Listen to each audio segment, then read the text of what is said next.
N'hésitez pas à liker la vidéo si elle vous plaît et si vous êtes nouveau sur la chaîne, n'oubliez pas de vous abonner et d'activer la notification pour ne rater aucune de nos prochaines vidéos. On commence. Blanche Monnier. Ce nom ne vous dit peut-être rien, mais son histoire a été l'une des plus grandes affaires criminelles du XXe siècle.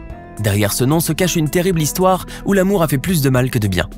Installez-vous confortablement, aujourd'hui nous remonterons le temps pour atterrir en mai 1901 dans l'ouest de la France, là où l'on a découvert la séquestrée de Poitiers. Cette histoire a laissé couler beaucoup d'encre, et c'est le cas de le dire, puisqu'elle fait aujourd'hui l'objet de grands ouvrages.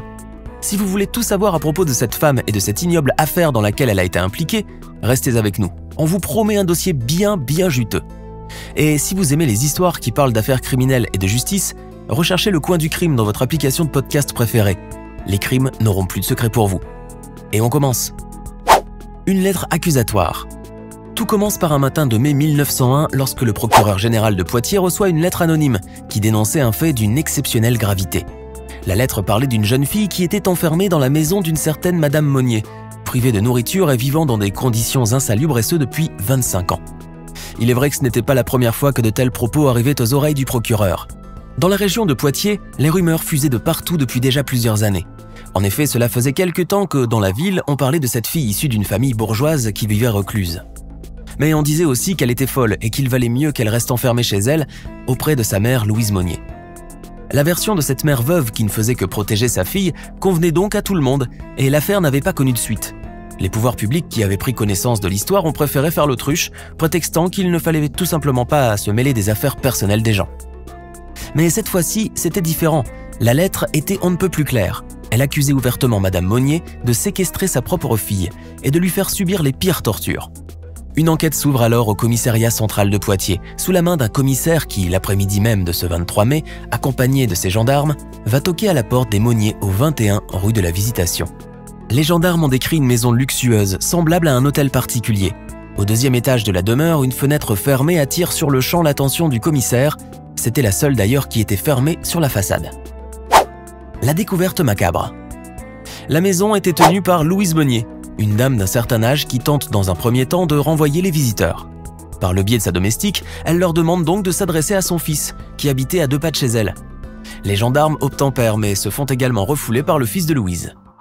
Bien déterminés, ils réussissent enfin à s'entretenir brièvement avec lui. Ce dernier se dégage de toute responsabilité et dit ne rien savoir de ce qui se passe chez sa mère. Les gendarmes sonnent alors une nouvelle fois à la porte de Louise Monnier. Cette fois-ci, elle les accueille et s'empresse vite de monter sur ses grands chevaux pour les intimider. Mais elle avait peut-être sous-estimé la ténacité du commissaire qui, malgré tout, réussit à accéder au second étage de la maison. Et ce qu'il découvre dépasse tout entendement. À peine ont-ils mis un pied dans la chambre close que les gendarmes ont été pris à la gorge par une odeur putride et méphitique. Le commissaire, pris d'un haut de cœur, ordonne au fils de Louise Monnier d'ouvrir les volets. La lumière du jour leur offre alors un abominable tableau. Leur apparaît le corps nu et squelettique d'une femme, à moitié morte, ligotée et gisant comme une momie sur le lit. Enfin, la paillasse remplie d'immondices, d'excréments et de restes de nourriture pourrie sur laquelle elle était étendue. Autour du corps desséché et recroquevillé grouillent des bêtes, de la vermine et des rats pour être plus précis. La quinquagénaire porte une longue natte issurte de 2,5 kg qui visiblement n'avait pas été peignée depuis des décennies et des ongles qui non plus n'avaient pas été coupés. L'odeur nauséabonde qui flottait dans l'appartement laissait comprendre que celui-ci n'avait pas été aéré depuis des années, puisque les volets étaient désespérément cadenassés par une chaîne. On saura quelques minutes plus tard que la femme s'appelait Blanche Monnier, la fille de Louise. Blanche est née le 1er mars 1849 à Poitiers en France. Elle est issue d'une grande famille bourgeoise royaliste. Son père, Charles-Émile Monnier, était un homme de lettres, ancien doyen de la faculté de lettres de Poitiers. Depuis le décès de ce dernier, Blanche vivait seule avec sa mère et ses domestiques. Revenons-en aux faits. Blanche est alors immédiatement enroulée dans une couverture pour être transférée à l'hôpital. Avec toute la force de son corps de 25 kilos, la femme de 52 ans se met à supplier les gendarmes de ne pas l'enlever de sa chère petite grotte. À l'hôpital, on lui coupe la natte, qui sera gardée comme pièce à conviction pour le procès. Elle reprend du poids rapidement, 10 kilos en 10 jours, et accepte de se laver. En revanche, son état psychologique est un vrai champ de ruines. Elle manifeste un grand retard intellectuel, répond vaguement aux questions mais n'en pose pas. Blanche vivait dans sa petite bulle, mais mieux. La vérité voit le jour pendant le procès. Le 24 mai 1901, le juge ordonne l'arrêt de Louise Monnier, âgée à l'époque de 75 ans, et de son fils Marcel. Celle-ci tente alors de justifier la situation dans laquelle était sa fille en avançant que cette dernière souffrait de troubles psychologiques graves qui se sont manifestés alors qu'elle n'avait que 23 ans. Elle se défend de toute monstruosité, précisant que Blanche refusait elle-même de sortir de sa chambre depuis 1872 lorsqu'elle a été frappée par une méchante fièvre. Pour Louise, elle n'était pas séquestrée mais recluse. Nuance. Elle ajoute aussi que Blanche rejetait toute la bonne nourriture qu'on lui donnait et qu'elle refusait totalement qu'on l'entretienne. D'après les témoignages des domestiques, Madame Monnier aimait sa fille. D'ailleurs, dans son testament, elle avait prévu de lui léguer toute sa fortune. Et c'est d'ailleurs ce testament-là qui a fait dévier toute l'enquête en sa faveur. Les domestiques avaient également confirmé les propos de Madame Monnier qui disait que Blanche refusait de s'alimenter et que sa mère lui offrait pourtant des repas qu'elle aimait, notamment des huîtres dont on retrouvera justement les coquilles sur le matelas. Une histoire d'amour. Selon l'opinion publique, qui s'était déjà fait à ce moment-là sa propre idée sur l'affaire, les propos de Louise Monnier n'étaient que des foutaises, car derrière cette terrible histoire se cachait une autre bien plus douloureuse.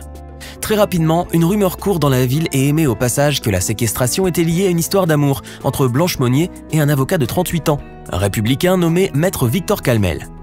Une liaison à laquelle les parents Monnier s'étaient strictement opposés. En l'occurrence, Louise Monnier qui avait une fâcheuse réputation de personne dure, mauvaise et extrêmement autoritaire. Ce n'est que pendant le procès que la vérité éclatera.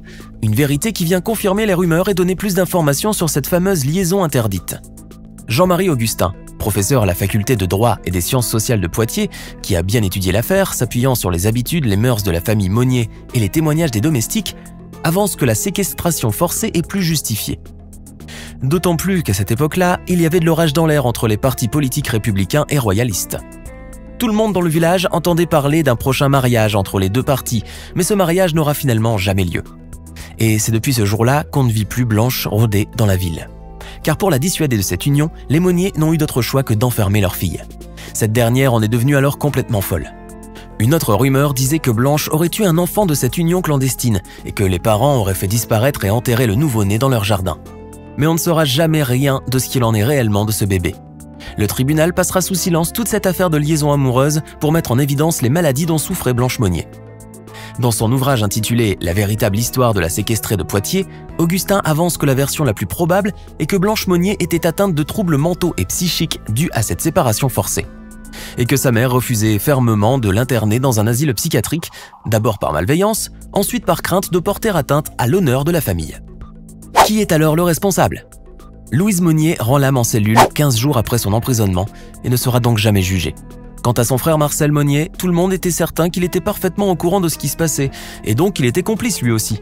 Il est jugé et condamné le 11 octobre 1901 à 15 mois d'emprisonnement pour acte de violence, avant d'être acquitté 6 semaines plus tard.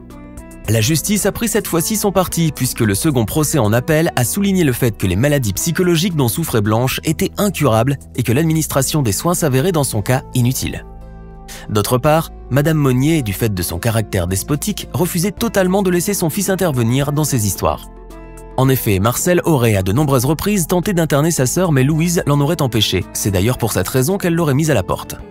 Comme à l'époque la notion de non-assistance aux personnes en danger n'existait pas, et que, tant qu'il n'y avait pas de violence directe sur la victime, on ne pouvait reconnaître la culpabilité de Marcel Monnier, il sort alors du tribunal avec un simple blâme. Suite à ce dernier procès, Marcel vend tous ses biens et part vivre à Cibourg dans les Pyrénées. Il y décède en juin 1913. Quant à la principale intéressée, elle est restée dans l'asile psychiatrique à Blois pendant plus de 10 ans. Elle ne recouvre jamais la raison et décède finalement le 13 octobre 1913 à l'âge de 64 ans.